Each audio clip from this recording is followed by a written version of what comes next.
What are we living? How much more will it cost us? What happens next? All these questions arise when we humans face unprecedented events. Throughout human history, many unexpected events have occurred, causing us to shift the ways we see and modify our societies in order to grow from our past and learn from it as well. Interestingly, humans tend to jump to negative conclusions every time something unexpected occurs.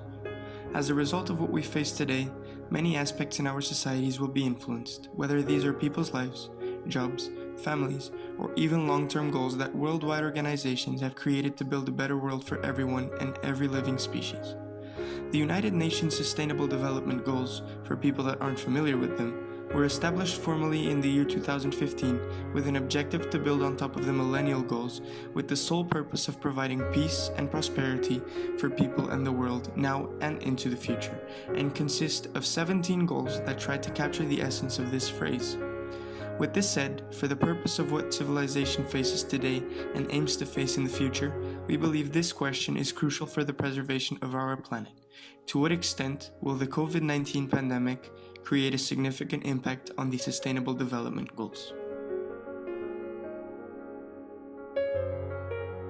Gender equality, empowering women, achieving equal rights, responsibilities, and opportunities. History shows that in previous economic downturns, men's employment was affected greater than women's employment due to larger vulnerability of predominantly male jobs, like transporting and maintenance, to cyclical fluctuations in the economy. However, most governments have deemed such jobs as essential in the light of the recent pandemic. Meanwhile, the predominant female jobs, like hospitality and retail, are significantly less protected. With worldwide lockdowns and stay-at-home orders, many victims of domestic abuse are now stuck with their abusers. Domestic violence reports have already seen a 32% jump in France over the course of a week. This trend is only expected to increase without new infrastructure to help the victims in these new circumstances. It's not all bad though. The increasing popularity in flexible work arrangements may be a gateway to reducing discrimination on the basis of sex in the workplace. 74% of chief finance officers in a recent survey said that they expect at least 5% of their employees to permanently work from home after the pandemic ends. This would allow mothers to meet their childcare duties while still being present at work, reducing pregnancy discrimination, one of the main sources of the gender pay gap.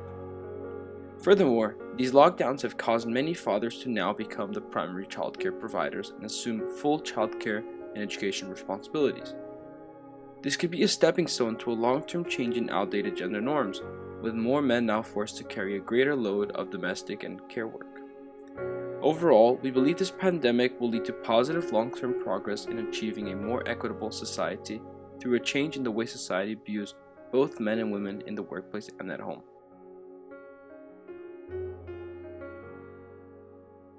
Affordable and clean energy is something of massive importance considering the current pandemic. The economic repercussions will cause brutal effects on the vast majority of industries, one of them being the crude oil.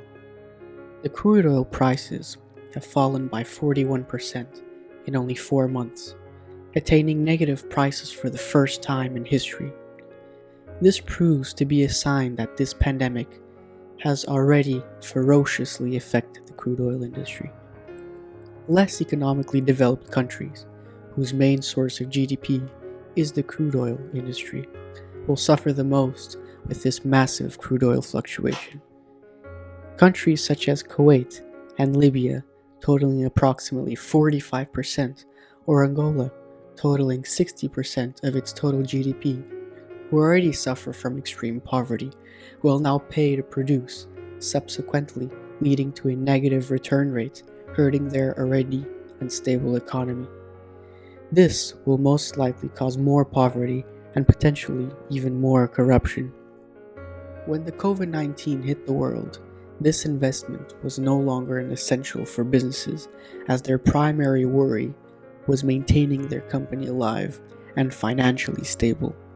This current drop in crude oil prices served as an incentive for businesses to continue using the crude oil instead of investing in adopting new, clean sources of energy, as it is less money efficient. This put a stop to the phenomenal progress the human race was making in saving the planet from global warming. With this international health emergency, priorities had to be shifted. What will happen to the development of clean and affordable energy sources now that our first priority is saving the world from a virus and not saving the world from climate change? How long will it take to go back to clean energy sources? These are all questions we should ask ourselves in light of this new pandemic.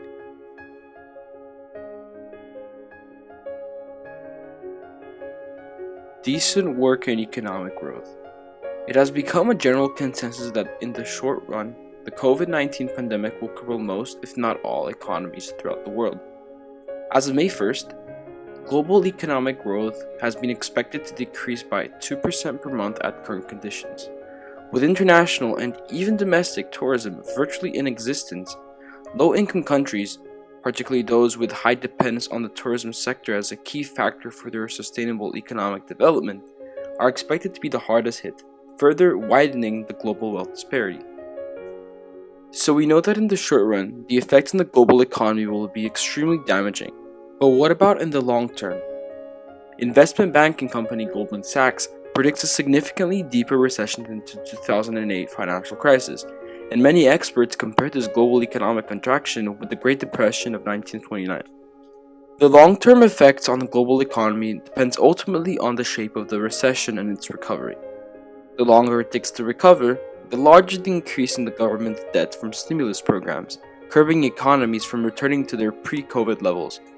Additionally, due to the increased economic uncertainty and unemployment, it's expected to be less demand for goods and services, further reducing government's tax revenue and increasing their debt. We must also consider the possibility that a new mutation of the virus may occur, perhaps even more devastating than the first. The first virus hit the global economy very hard, but it hit it when most people would say it was at its peak. The second mutation may hit a fragile and recovering economy, resulting in a new economic contraction that is orders of magnitude more devastating than the first.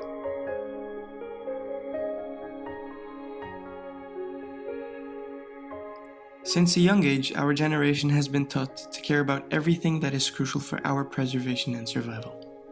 When looking back at our history and the development of our civilization, we have come to the conclusion that something needs to be done to stop the harm we impose not only on ourselves, but on any other living species as well.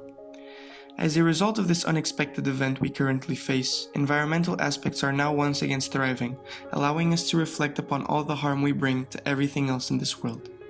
As a result of the reduction of air traffic in the cities due to social distancing, air pollution has seen drastic declines. Apart from that, a lower number of animal roadkills in the UK is predicted this year, giving hope to the preservation of some species in our ecosystems. In Venice, the canals haven't been more crystal clear in years than what they are now seen as due to a reduction in tourism. However, some animals that are unfortunately already endangered, such as the rhinoceroses, lions, elephants, and many more, are now posing another threat: the absence of rangers in conservation parks. It is believed that if nothing is done towards taking a step back on how we used to live without consideration for others and the environment, this temporary thrive that nature has seen will no longer be effective. It is time to take action and start thinking of ways to reverse the damage that we have brought to every living being on our planet and try to make things right. After all, animals have always lived without humans. Humans have never lived without animals.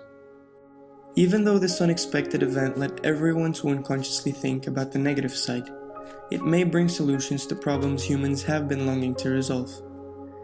Whether it is to curb the effect of global warming, stop wars due to a call for global ceasefire, reduce poverty, or even close the income and gender gap, this pandemic may offer an opportunity for a paradigm shift in order to reconsider our positions as humans in a global society. Whatever happens in the upcoming months, or even years following the crisis, this investigation has led us to be hopeful that we will unite as one global community rather than divide.